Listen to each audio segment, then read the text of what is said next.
widow sends a sealed box across 8 cities, and no one dared open it. The year is 485 AD. The city is Balkh, a jewel on the Silk Road, a place where fortunes are made and lost on the whims of emperors and the price of thread. Among its many merchants lived Farid, a man respected for his sharp wit and even sharper business acumen. But Farid's story ends abruptly, with a fever that took him in mere days, leaving behind his young widow, Shirin. Shirin, though heartbroken, was not destitute. Farid had left her a considerable inheritance, making her a woman of means in a society that often afforded women little power. But shortly after the mourning period ended, Shirin did something strange.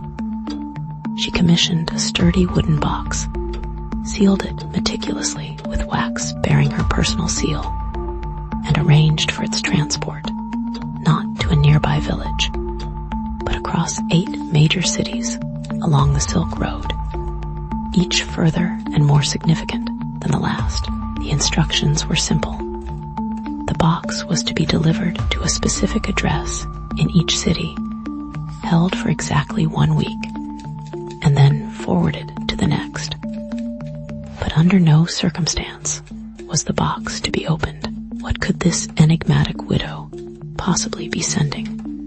And why the elaborate charade? The box began its journey eastward, carried by camel caravan, passing through bustling trading posts and fortified cities. In each location, Samarkand, Kashgar, Dunhuang, Luoyang, and so on, the arrival of Shirin's box caused a stir. Local merchants, officials, and even curious scholars whispered about its contents. The addresses were always to prominent figures: a governor, a renowned physician, the head of a Buddhist monastery.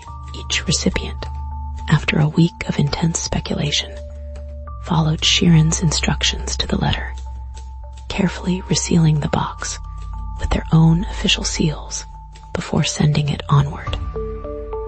Rumors spread like wildfire. Was it filled with priceless jewels? A secret treaty?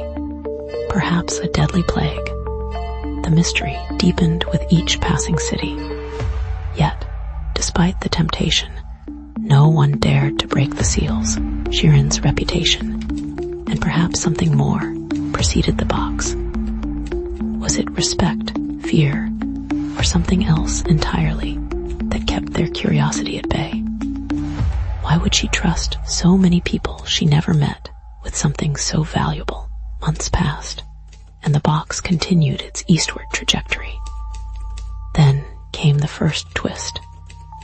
In the city of Chang'an, the imperial capital, the box was delivered to the residence of Empress Dowager Feng, a formidable woman known for her ruthless ambition and intricate political machinations.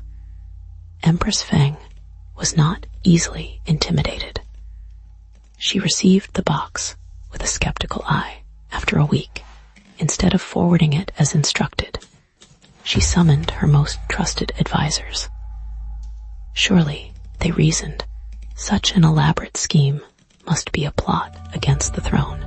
Perhaps Shirin was a spy, and the box contained coded messages for enemy forces. Under immense pressure, one of the advisors, a scholar known for his delicate hands and even more delicate conscience, finally broke the seal. The box was opened, revealing nothing but fine, perfumed silk scarves, meticulously folded. Nothing else. No message, no jewels, no hidden compartments. Just silk. Had Shirin played a cruel joke on the most powerful woman in the empire? Or was there a deeper meaning to the empty gesture? Empress Feng, infuriated and baffled, ordered an immediate investigation into Shirin's past and motives. Messengers were dispatched back along the route of the box, interviewing each person who had handled it, searching for any clue, any connection, any reason for this bizarre odyssey, they discovered that Farid, Shirin's late husband, had amassed his fortune not entirely through honest means. He had been involved in a complex scheme to smuggle substandard silk, falsely labeled as imperial quality, into the capital. The scheme implicated several high-ranking officials, including someone very close to Empress Feng herself. But Farid, before his death, had confessed everything to Shirin, entrusting her with evidence that could expose the entire conspiracy. Had Shirin used the box as a clever way to expose and blackmail them?